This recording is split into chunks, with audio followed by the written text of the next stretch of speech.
Bonjour à tous, bienvenue dans un nouvel épisode de littérature et botanique. Aujourd'hui, je vous propose une petite pause littéraire, mais un beau voyage au bout du monde.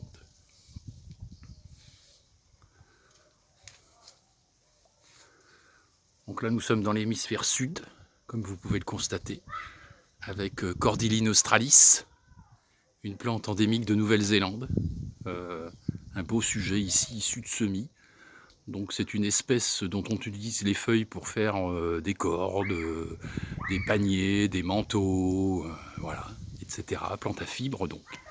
Voilà, nous allons traverser, faire une petite traversée via l'océan Pacifique pour rejoindre les côtes de l'Extrême-Orient. Alors la traversée s'annonce un petit peu difficile. Voilà.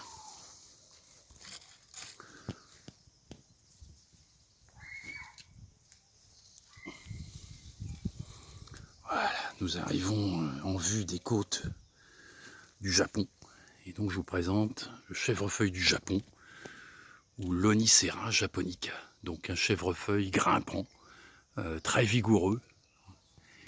Et donc ici on aperçoit des petits boutons fleuraux, donc voilà, qui vont donner des fleurs, un parfum entêtant, mélange de muguet et de jasmin, qui se dégage à la tombée du jour. Voilà. C'est une plante de la médecine traditionnelle chinoise, aux vertus antibactériennes, anti-inflammatoires et antivirales. Voilà, vous voyez une plante hyper vigoureuse. Voilà.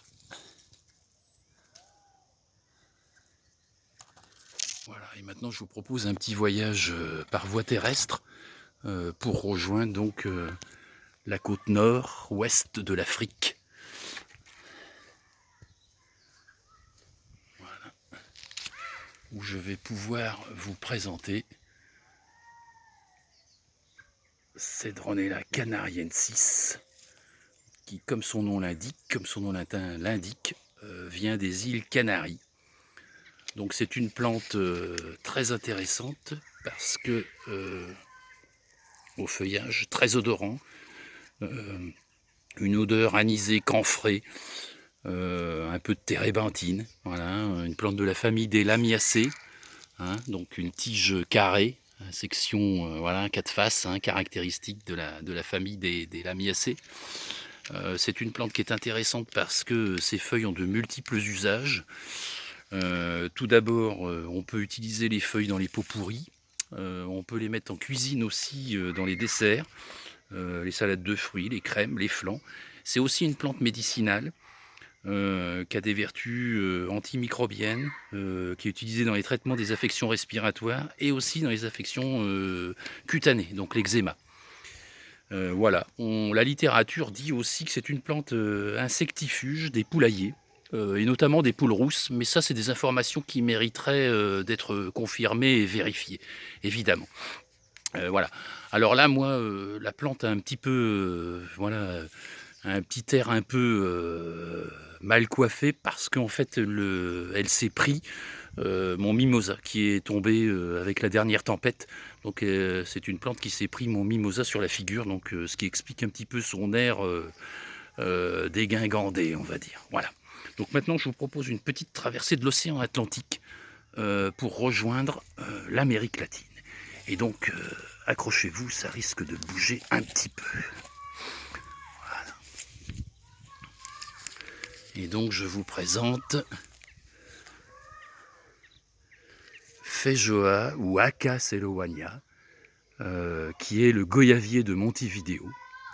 Une plante, un arbuste intéressant, petit arbuste, intéressant à planter au jardin, parce que avec un feuillage persistant, donc ça c'est plutôt intéressant, et puis des fleurs magnifiques, d'un rouge pétant. La plante dans son, voilà, en conditions idéales peut faire des fruits qui sont consommables, en frais, en confiture, en gelée, qui ont un goût acidulé, très riche en vitamine C. Voilà. Donc moi ici, il n'est pas trop à son avantage, il va falloir que je pense à le changer de place pour qu'il ait meilleure mine. Voilà. Je vous propose de finir notre petit tour du monde en bouclant ce tour pour rejoindre de nouveau donc la Nouvelle-Zélande. Voilà, et je vous présente Phormium tenax. Voilà, que les Maoris appellent arakeke. Donc ça, c'est une plante qu'on appelle le lin de Nouvelle-Zélande. Je vais vous expliquer pourquoi. Parce qu'en fait, les feuilles sont utilisées pour faire pour la fibre, et donc notamment pour faire du cordage, de la ficelle, voilà, des sacs, des tapis, des vêtements, enfin toutes choses. Mais vous comprenez qu'au niveau, voilà, ça c'est les feuilles mortes là, ça c'est la hantise des jardiniers et des débroussailleuses, parce que quand le fil se prend dedans, là c'est voilà, à démêler, c'est une voilà, vous voyez la résistance un petit peu. Voilà. Donc voilà, notre petit tour du monde est quasiment terminé.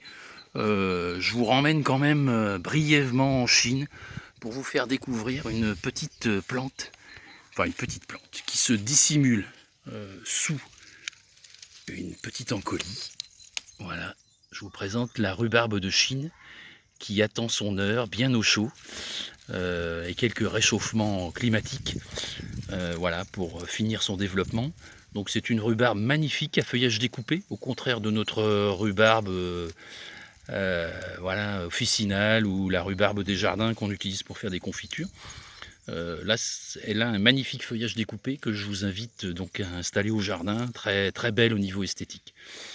Voilà, on en a terminé de notre petit tour du monde, j'espère que ça vous a plu et je vous dis à bientôt pour pour un nouveau voyage botanique.